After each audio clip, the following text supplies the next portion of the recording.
Hi, I'm Laura Waring. My paper is called Levelling Up North of England for Rural Youth, Co-Design Possibilities and Challenges. I'm a PhD researcher at Imagination Lancaster at Lancaster University in the UK. I'm part of a programme called Transformation Northwest, TNW, which is funded by the Northwest Consortium DTP through the AHRC.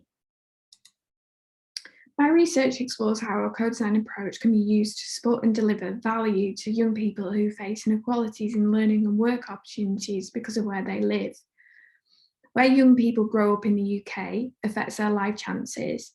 Places that struggle are particularly concentrated in the north of England. The focus of this paper is on young people growing up in rural areas. They have a lack of opportunities, and existing inequalities have been made worse by the COVID-19 pandemic. The UK government is prioritising levelling up. This includes creating equal access to opportunities no matter where people will live in the UK. It is highly relevant to the track at the conference because the young people and communities are often overlooked in terms of service provision, research and policy. It discusses how the co-design outcomes could potentially have a long-lasting impact, and it touches on the challenges and opportunities for adapting the co-design approach during COVID-19 restrictions. This is a part of a series of collaborative and exploratory projects as part of my PhD, which have taken place in different overlooked locations. The project took place in groups of young people in 3 locations, 2 in the Yorkshire Dales and 1 in South Cumbria. I collaborated with an arts organisation who aimed to deliver a programme of events across the 3 locations, which would provide young people with an opportunity to learn creative and entrepreneurial skills, encouraging them to live locally in the future. This diagram shows the basic structure of the project, where the groups of young people in each location had 2 co-design workshops before further design activities, which were interrupted by the pandemic.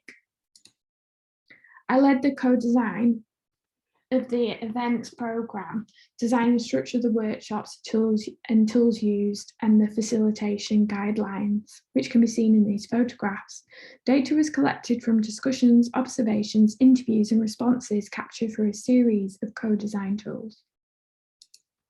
Here are a couple of examples of the design outcomes featured in the paper. There's a local mural inspired by the co-design, and this made it to local news, which linked it to local initiatives aiming to improve the rural economy, and a youth-run online zine, which is now in its 3rd issue, for rural connections, collaborations and creative work.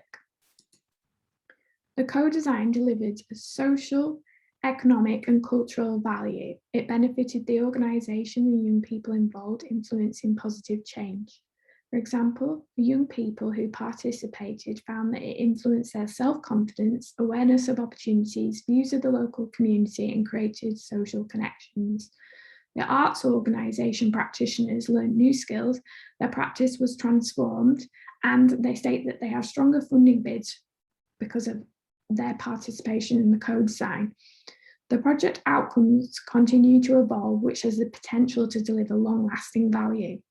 A couple of factors that enabled this were value and respect for the young people, their hometowns and their futures through the facilitation tools and structure, and the opportunity for young people to provide their own ideas, and an opportunity for the organisation and young people to learn together that was designed into the workshops, benefiting the design outcomes as well as the future plans and practice of those involved. This is an example of which can be seen as a prototype of how co-design can help level up opportunities for young people, highlighting the possibilities, challenges, and raising questions. It contributes an understanding of how co-design approach can be effectively used as a tool to support young people to connect them to opportunities and overlook rural locations in the UK, addressing place-based inequalities and contributing to an inclusive economy which fits within the government's agenda, which has not been explored before. It also contributes an understanding of the social, economic and cultural value that co-design approaches can deliver to those otherwise overlooked. Thank you for your time. If you'd like to email me, my email address is here, and you can also find me on Twitter. Thank you.